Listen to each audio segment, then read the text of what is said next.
बैठकीला उपस्थित असलेले माझे तरुण सहकारी श्री सत्यजित दादा शेरकर,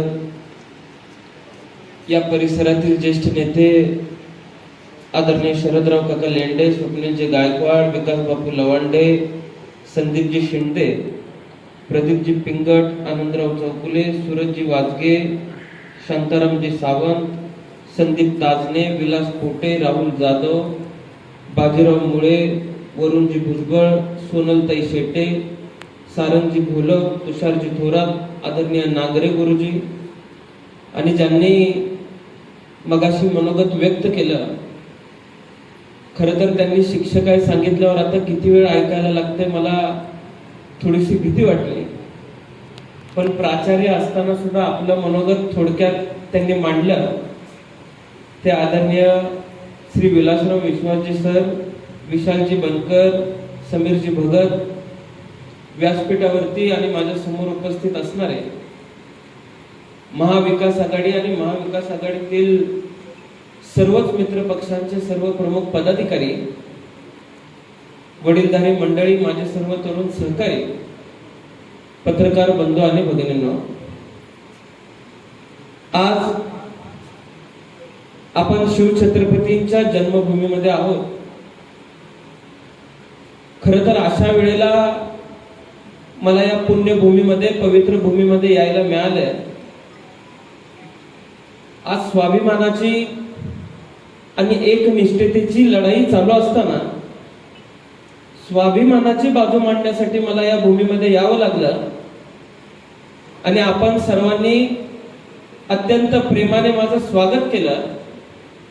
त्याबद्दल मी जुन्नरकरांचं मनापासून अभिनंदन करतो, आभार मानतो की आपण केलेले हे स्वागत आयुष्यभर विसरता येणार नाही. किंबहुना हा क्षण हृदयाच्या कुठल्या ना कुठल्या कोपऱ्यामध्ये कायमस्वरूपी जिवंत राहील, हा विश्वास सुद्धा मी आपल्या सर्वांना आज या ठिकाणी देतो.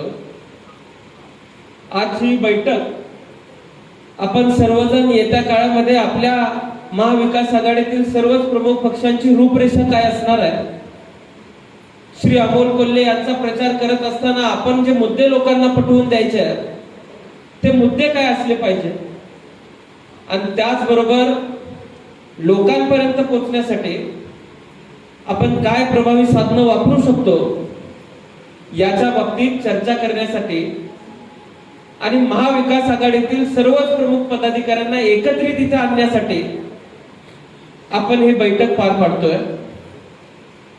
खरं तर उपस्थित राहिलेल्या सर्वच पदाधिकाऱ्यांचं आणि कार्यकर्त्यांचं मी मनापासून अभिनंदन करतो की अनेक अडचणींना, मोठ्या दबावाला, अनेक आमिषांना बळी न पडता आपण या स्वाभिमानाच्या बैठकीमध्ये उपस्थित राहिला. त्याबद्दल सुद्धा मी मनापासून आपल्या सर्वांचा आभार मानतो आणि आपलं या बैठकीमध्ये स्वागत करतो. आज श्री अमोल कोल्हेंच्या प्रचारार्थ आपण इथे जमलेलो आहोत. खरं तर एक तरुण चेहरा, ज्या चेहऱ्याला पवार साहेबांनी आशीर्वाद दिलेला आहे, ज्या चेहऱ्याला पवार साहेबांनी पाठबळ दिलेला आहे, ज्या चेहऱ्याने छत्रपती शिवाजी महाराजांचा, छत्रपती संभाजी महाराजांचा इतिहास महाराष्ट्राच्या घरोघरी पोहोचवण्यामध्ये स्वतःच्या खालीचा वाटा दिलेला आहे, अशा चेहऱ्याला या मतदारसंघाचा खासदार बनवण्यासाठी आपण प्रयत्नांची पराकाष्ठा करावी, यासाठी आपण सर्वजण इथे उपस्थित राहिलेलो आहे. खरं तर आज ही लढाई, माझ्या पूर्वी जे वक्ते बोलत होते त्यांनी सांगितलं की ही लढाई कुठल्या दोन उमेदवारांमध्ये नाही, ही लढाई वृत्तीतली आहे. दोन वृत्त्यांमध्ये फरक करणारी ही निवडणूक असणार आहे. ज्या छत्रपती शिवाजी महाराजांनी आपल्याला स्वाभिमान शिकवला, तो स्वाभिमान जिवंत ठेवायचा का दिल्ली समोर मान झुकवायची, हे ठरवणारी ही निवडणूक आहे. आज जुन्नर सारख्या पवित्र भूमीमधून, ज्या भूमीने महाराष्ट्रालाच नव्हे तर संबंध देशाला एक महत्वाची दिशा दिली, अशा भूमीतून आपण सर्वांनी निर्णय घ्यायचा आहे आणि येणाऱ्या काळामध्ये अमोल कोल्हेंना मोठ्या प्रमाणामध्ये मताधिक्य सुद्धा द्यायचं आहे. मी आपल्याला सांगू इच्छितो, कालपासून आम्ही या लोकसभा मतदारसंघामध्ये फिरतोय. किमान 2 लाख मतांनी अमोल कोल्हे निवडून आल्याशिवाय राहणार नाही. सर्वसामान्य लोक आपल्या बरोबर आहेत. अनेक ठिकाणी जातोय, लोक बोलतात की जिल्हा परिषद सदस्य आपल्या बरोबर नाही, पंचायत समिती सदस्य आपल्या बरोबर नाही, पण सर्वसामान्य लोक आपल्या बरोबर आहेत. ज्यावेळेस लोकांच्या हातामध्ये हात देतोय त्यावेळेस लोक हात दाबतायत, आम्ही तुतारीच ठरवलंय असं सांगतायत. काही लोक बोलत नाहीत, पण हातात हात घेतला की मात्र हात दाबतात. आता याचा अर्थ काय हे 4 जूनला निश्चितपणाने आपल्या सर्वांना कळणार आहे. आज आपला लढा हा प्रतिगामी सत्यांच्या विरोधात आहे. आज आपला लढा शिवछत्रपतींचे विचार महाराष्ट्राच्या मातीमध्ये गाडण्याचं काम जे लोक करतायत त्यांच्या विरोधात आहे. हे आपण सर्वांनी लक्षामध्ये ठेवण्याची आवश्यकता आहे. शिरूर लोकसभा मतदारसंघामध्ये जर आपल्याला जास्तीत जास्त मताधिक्य घ्यायचं असेल तर जुन्नर मधून जास्त मताधिक्य येणं गरजेचं आहे. हे राजकीय गणित समजण्या इतपत आपण सर्वजण निश्चितपणाने परिपक्व आहोत. पण शिवछत्रपतींचा सन्मान आपल्याला येणाऱ्या काळामध्ये राखता आला पाहिजे, यासाठी सुद्धा आपण सर्वांनी तितकाच प्रयत्न करण्याची आवश्यकता आहे. मी फार जुन्या काळामध्ये आपल्याला घेऊन जात नाही, पण आज जे पक्ष सत्तेत आहेत, जे लोक या भाजपला मिळालेले आहेत, मी त्यांना एक प्रश्न विचारू इच्छितो की शिवछत्रपती त्यावेळेस का भाजपचे आमदार किंवा भाजपचे खासदार त्यावरती बोलू शकले नाहीत? छत्रपती संभाजी महाराजांचा इतिहास लोकांसमोर चुकीच्या पद्धतीने मांडला गेला. का भाजपचे आमदार, का भाजपचे खासदार त्या विरोधात आवाज उठवू शकले नाहीत? आज महात्मा फुल्यांनी महाराष्ट्राच्या जडणघडणीमध्ये कशा पद्धतीचं योगदान दिलेलं आहे आपण सर्वजण जाणतो. मुलींसाठी शाळा चालू करायची वेळ आली तर अनेकांनी त्यांच्या चारित्र्यावरती शिंतोडे उडवले, कुणी शेण फेकलं, पण त्यांनी आपली जिद्द सोडली नाही. महाराष्ट्राच्या घराघरामधल्या मुली शिकल्या पाहिजेत ही भूमिका ठेवली. आज त्याच महात्मा फुल्यांचा अपमान या राज्याचे राज्यपाल चुकीच्या पद्धतीने करतायत, उल्लेख त्यांचा चुकीच्या पद्धतीने करतायत, सावित्रीबाईंचा अपमान करतायत, पण त्याच्या विरोधात सुद्धा राज्यातल्या यांचा एकही चेहरा बोलायला तयार नाही.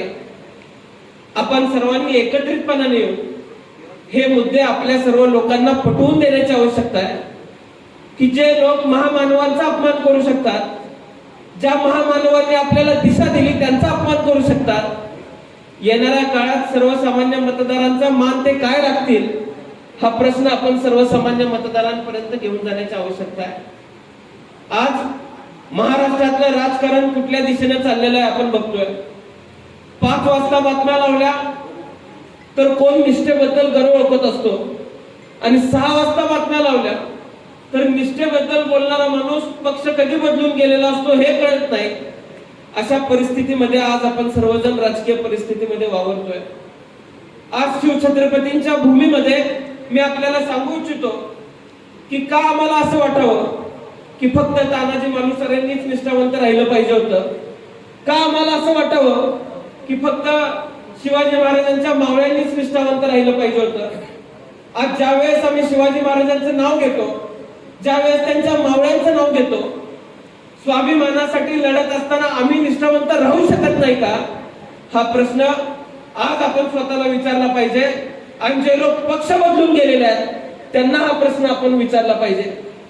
खरं तर माझी त्यांना विनंती आहे की ते ज्या ज्या वेळेस भाषण करतात, ज्या ज्या वेळेस विरोधी पक्षांच्या व्यासपीठावरून भाषण करतात त्यावेळेस शिवछत्रपतींचा, शिवछत्रपती संभाजी महाराजांचा उल्लेख सुद्धा न करण्याची भूमिका त्यांनी ठेवावी. कारण की त्यांची लायकी नाही की त्यांनी शिवछत्रपतींचं नाव त्यांच्या तोंडामध्ये घ्यावं. इतकं आज धाडस, इतकी त्यांची नीतिमत्ता आज निश्चितपणाने राहिलेली नाही. आज भ्रष्टाचारावरती बोलतात. खरं तर काँग्रेस पक्ष असेल हे आज विचारतायत गेल्या 70 वर्षात काँग्रेस पक्षाने काय केलं. गेल्या काही महिन्यांमध्ये पिक्चर आले की काँग्रेस पक्षाच्या कार्यकाळामध्ये कशा पद्धतीने चुकीच्या घटना घडल्या हे चुकीच्या पद्धतीने सांगण्याचा प्रयत्न पिक्चरच्या माध्यमातून करतायत. मी काल परवा एका ज्येष्ठ लेखकांकडे बसलो होतो. त्यांनी मला सांगितलं की 70 वर्षात काँग्रेसने काय केलं याच्यावरती यांनी 10 वर्ष काढली. आता काँग्रेसच्या हाताला एक संधी आलेली आहे की 10 वर्षात यांनी काय केलं याच्यावर काँग्रेस पुन्हा 70 वर्ष काढू शकतं. अशी परिस्थिती आज महाराष्ट्रामध्ये आपल्या देशामध्ये निर्माण झालेली आहे. त्यामुळे आपण ही संधी सोडायची नाही, एकत्रितपणाने लढायचं आहे. महाविकास आघाडीची ही बैठक मी निश्चितपणाने सांगतो, काँग्रेस असेल, राष्ट्रवादी काँग्रेस पक्ष, शरदचंद्र पवार गट असेल, शिवसेना असेल, आपण सगळे एकत्रितपणाने येऊन येणाऱ्या काळामध्ये भाजपला आणि इतर काही पक्षांना धडा शिकवल्याशिवाय स्वस्थ बसायचं नाही. आज मी आपल्याला सांगू इच्छितो की येणाऱ्या काळामध्ये आपल्या चांगल्या सभा या भागामध्ये होणार आहेत, वातावरण निर्मिती चांगली होणार आहे, पण नुसतं सभांवरती निवडणुका जिंकता येत नाही. आज ही बैठक आपण जी घेतोय त्या बैठकीमध्ये आपण सर्वांनी निर्धार करण्याची आवश्यकता आहे की जी काही जुन्नर शहरातली घरं आहेत, जी काही जुन्नर तालुक्यातली गावातली घरं आहेत, त्या प्रत्येक घरापर्यंत आपण आपली भूमिका घेऊन पोहोचायचं आहे. मागच्या वेळेस तुम्ही एका तरुण कार्यकर्त्याला संधी दिली, तरुण कार्यकर्त्याला खासदार केलं, हजारो कोटींचा निधी त्या तरुण कार्यकर्त्याने, त्या तरुण खासदाराने आपल्या मतदारसंघामध्ये आणलेला आहे. कुठं काय काम केलंय हे समजावून सांगण्याची आवश्यकता आहे. खरं तर मी आपल्याला सांगू इच्छितो की हजारो कोटींची कामं करत असताना सुद्धा श्री अमोल कोल्हेंवरती एकही भ्रष्टाचाराचा डाग नाही, हे अमोल कोल्हेंचं यश आहे. मी आज भाजपच्या विरोधात प्रचार करत असताना ज्या ज्या वेळेस वेगवेगळ्या ठिकाणी माहिती घेतोय, मगाशी लवांडे बापू बोलले की इलेक्ट्रॉनिक बॉन्ड्सच्या माध्यमातून जागतिक पातळीवरती भाजपच्या घोटाळ्याची चर्चा होईल. इतका मोठा घोटाळा भाजपवाल्यांनी केला. आणि काल परवा मी पिंपरी चिंचवड मध्ये होतो, तिथं मला कळालं की कुत्र्याच्या नसबंदीत सुद्धा या भाजपच्या लोकांनी घोटाळा केलेला आहे. आता देशाच्या सगळ्यात मोठा घोटाळा इलेक्ट्रॉनिक बॉन्ड्स, त्याच्यामध्ये घोटाळा. आणि महानगरपालिकेच्या पातळीवरती जिथं कुत्र्याची नसबंदी केली जाते तिथं सुद्धा भाजपचा घोटाळा. आता भाजप पक्षाला भ्रष्टाचारावरती बोलायचा नैतिक अधिकार राहिलाय का, हा प्रश्न सुद्धा माझा भाजप पक्षाला कायमस्वरूपी राहील. त्यामुळे आपण सर्वांनी निर्धार करण्याची आवश्यकता आहे की या भ्रष्टाचारी पक्षाला आपण गाडल्याशिवाय स्वस्थ बसायचं नाही. त्यामुळे माझी आपल्याला सर्वांना विनंती असणार आहे, मी फार वेळ आपला कोणाचा घेणार नाही, पण राष्ट्रवादी काँग्रेस पक्ष असेल, शिवसेना असेल, काँग्रेस असेल, यांनी आज स्वाभिमानाने जागवण्याची आवश्यकता आहे. आज जे आपले नेते भ्रष्टाचाराच्या विरोधात बोलतायत त्यांना तुरुंगात डांबलं जात आहे, त्यांचा मुस्कटा दाबला जात आहे, आवाज बंद करण्याचा प्रयत्न केला जातोय, देश हुकुमशाहीकडे वाटचाल करतोय, हे सुद्धा माझ्या सर्व तरुण सहकाऱ्यांनी लक्षामध्ये घेण्याची आवश्यकता आहे. त्यामुळे शिवछत्रपतींच्या भूमीमधून औरंगजेब किती मोठा होता, मुठभर मावळे हाताला घेऊन औरंगजेबाला या मातीमध्ये यायला भाग पडलं आणि त्याला याच मातीमध्ये गाडलं, अशा राजाचे आपण मावळे आहोत. आणि आपण सर्वांनी लक्षामध्ये ठेवायचं आहे की किती फारसं करत असतील, भाजप म्हणजे केंद्रातली शक्ती. खरं तर आज महाराष्ट्रामध्ये, देशामध्ये अनेक असे प्रश्न आहेत ज्यांच्याकडे या भाजपच्या सत्तेतल्या लोकांनी दुर्लक्ष केलेलं आहे. बेरोजगारी वाढत चाललेली आहे, चांगल्या चांगल्या कंपन्या महाराष्ट्रातून निघून गुजरातला चाललेल्या आहेत. माझे अनेक तरुण सहकारी बसले असतील, बेरोजगारीमुळे तरुणांची लग्न सुद्धा होईना. खरंच सांगतोय, मी अनेक वाडी वस्त्यांवरती गेलो. काल माझा बीड मधला एक सहकारी सांगत होता की त्याच्या गावामध्ये बिन लग्नाची 150 पोरं असतील. माझा त्याला एकच प्रश्न होता की आयुष्यामध्ये किंवा आपल्या पुढच्या राजकीय कारकिर्दीमध्ये या बिन लग्नाच्या तरुणांनी एकत्रितपणाने येऊन जर पक्ष काढला तर भाजप सारख्या मोठ्या पक्षाची सुद्धा अडचण होऊ शकते, एवढी सदस्य संख्या यांची वाढते. खरं तर आपण सर्वांनी ही गोष्ट लक्षामध्ये घेतली पाहिजे की या ज्या गोष्टी गरजेच्या आहेत त्या गोष्टींकडे दुर्लक्ष करण्याचं काम आज सत्ताधारी लोक करतायत. आणि त्या निमित्ताने जाती जातीमध्ये तेढ निर्माण करतायत, धर्माधर्मामध्ये तेढ निर्माण करतायत, धर्माधर्मामध्ये भांडण लावतायत. आणि शाहू फुले आंबेडकरांचे विचार हे पायदळी तुडवण्याचं काम या लोकांकडून होत आहे. महाराष्ट्र शाहू फुले आंबेडकरांच्या विचारांचा वारसा राहील. महाराष्ट्र शाहू फुले आंबेडकरांचे विचार तारून दाखवेल. महाराष्ट्र नेहमीच स्वतःची लाट निर्माण करणारा राज्य राहिलेला आहे. त्यामुळे येणाऱ्या काळामध्ये आपण सर्वांनी मिळून देशाला हाक द्यायची आहे की महाराष्ट्रामध्ये परिवर्तन घडू शकतं, तर देशामध्ये परिवर्तन का घडू शकत नाही हे आपण सर्वांनी त्या ठिकाणी आवाज देऊन सांगण्याची आवश्यकता आहे. आज देशातल्या शेतकऱ्याची काय परिस्थिती आहे मी फार लांब आपल्याला नेत नाही, पण 2 वर्षापूर्वी पंजाबच्या बॉर्डरवरती ज्यावेळेस शेतकरी आंदोलन करत होते, त्याच आंदोलनाचा उद्रेक उत्तर प्रदेशमध्ये एका राज्यामध्ये उत्तर प्रदेशमध्ये झाला. तिथं उत्तर प्रदेशच्याच एका मंत्र्याच्या मुलाने शेतकऱ्यांच्या अंगावर गाडी घालण्याचं पाप केलं. आज आपण तीही परिस्थिती विसरता कामा नये. शेतकऱ्यांवरती गोळ्या झाडण्याचं काम या लोकांनी गेल्या 5 वर्षामध्ये केलेलं आहे. शेतकऱ्यांवरती अश्रुधुराच्या नळकांड्या फोडायचं काम या भाजपच्या लोकांनी गेल्या 5 वर्षामध्ये केलेलं आहे. काय शेतकरी फार तर फार मागणी करू शकतो? तुम्ही 15 लाख रुपये दिले नाहीत त्याच्यासाठी काय आम्ही आंदोलन करत नाही, पण ज्या गोष्टीसाठी आम्ही घाम गाळतोय त्या घाम गाळलेल्या गोष्टीला योग्य भाव मिळावा यासाठी आम्ही आंदोलन करतोय. आज आपल्या भागामध्ये कांद्याचा प्रश्न महत्वाचा आहे. पवार साहेब कृषी मंत्री असताना कांद्याची काय परिस्थिती होती आणि पवार साहेब आज कृषी मंत्री नाही, आज कांद्याची काय परिस्थिती आहे हे आपण सगळे मिळून उघड्या डोळ्याने बघतोय. पहिल्यांदा यांनी कांदा निर्यात करण्याचा निर्णय घेतला, त्यावरती 40% टॅक्स लावला. आता 40% टॅक्स देऊन शेतकऱ्याच्या हाताला पुन्हा काय लागेल का? आणि त्याच्यानंतर त्यांनी ऐतिहासिक निर्णय घेतला की कांद्याची निर्यातच बंद केली. काल परवा पेपरला एक बातमी आली, अशी माझ्या सहकाऱ्यांनी सांगितलं की कांद्याची निर्यात पुन्हा चालू केली असे भाजपचे काही लोक म्हणतात. आता हेडलाईन निर्यात चालू केली अशी होती, पण खाली बातमी वाचल्यानंतर एक गोष्ट लक्षात आली की नाशिक मधून कांदा उत्तर प्रदेशला गेला आणि त्याला कांदा निर्याती चालू झाली असं त्यांनी सांगितलं.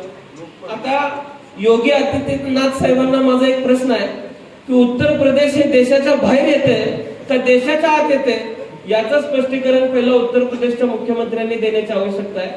आज लोकांना फसवायचं, लोकांची मतं मिळवायची आणि पुन्हा 5 वर्ष मात्र पैशातून राजकारण आणि राजकारणातून पैसा या पद्धतीनं सूत्र खेळत देशाचं राजकारण चालवायचं, अशी परिस्थिती आज आपल्या देशामध्ये चाललेली आहे. जे धनदान्य झालेले आहेत ते पक्ष बदलत आहेत. ईडी आयटी याच्या घाबरून लोक आज पक्ष बदलताना आपण बघतोय. शिवसेनेसारखा पक्ष, ज्या पक्षाला आदरणीय बाळासाहेब ठाकरेंनी स्वाभिमानानं जगायला शिकवलं, आज मुंबई सारख्या ठिकाणी आपण गेलो तर बघतोय काही लोकांनी तिथं इतका उन्माद घातलेला आहे की मराठी माणसाला स्वाभिमानानं राहायची सुद्धा तिथं अडचण निर्माण झालेली आहे. ज्या पक्षाने, ज्या बाळासाहेब ठाकरेंनी तिथं मराठी माणसाला स्वाभिमानानं राहायला शिकवलं, तोच पक्ष फोडला. त्याच पक्षाची विचारधारा मोडीत काढली. त्याच पक्षाला जी मराठी माणसाला स्वाभिमानानं राहायची भूमिका त्या पक्षाने घेतली होती त्याला खो गाठला. आज मुंबईतली परिस्थिती आपण बघतोय. अनेक चांगले ग्राउंड असतील ते कुठल्या तरी कॉन्ट्रॅक्टरच्या घशात घालण्यात आलेले आहेत आणि तिथं मुंबई संपवण्याचं काम आजच्या सत्ताधाऱ्यांच्या कडून चालू झालेलं आहे. या सगळ्या गोष्टींवरती बारकाईने आपण सर्वांनी विचार करावा. या देशातल्या, या राज्यातल्या शेतकऱ्यांना जर चांगले दिवस आणायचे असतील, या देशातल्या, या राज्यातल्या विद्यार्थ्यांना जर चांगले दिवस आणायचे असतील, तर येणाऱ्या काळात महाविकास आघाडीशिवाय दुसरा पर्याय या राज्यासमोर असू शकत नाही. हे आपण आपल्या सर्व बांधवांना, मतदारांना समजावून सांगण्याची वेळ आज निश्चितपणाने आपल्या सर्वांसमोर आलेली आहे. त्यामुळे आज माझी आपल्याला सर्वांना विनंती आहे, शिवछत्रपतींच्या भूमीमधून आपण देशाला हाक देऊया आणि भाजपचे सरकार हद्दपार करूया अशी भूमिका आपण या बैठकीमध्ये घेऊया.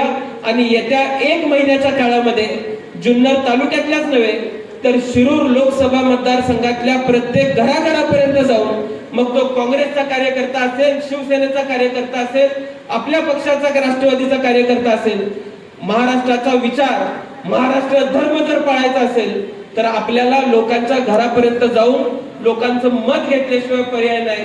ही भूमिका आपण सर्वांनी कार्यकर्त्यांनी लक्षामध्ये घेऊया. आणि मी आपल्याला आवाहन करतो की येत्या 4 जूनला अमोल कोल्हे लाखांना निवडून आले पाहिजेत, यासाठी आपण प्रयत्न करूया, एवढी विनंती मी आपल्या सर्वांना करतो. आणि माझं 2 मिनिटाचं भाषण मी आज या ठिकाणी संपवतो. जय हिंद, जय महाराष्ट्र.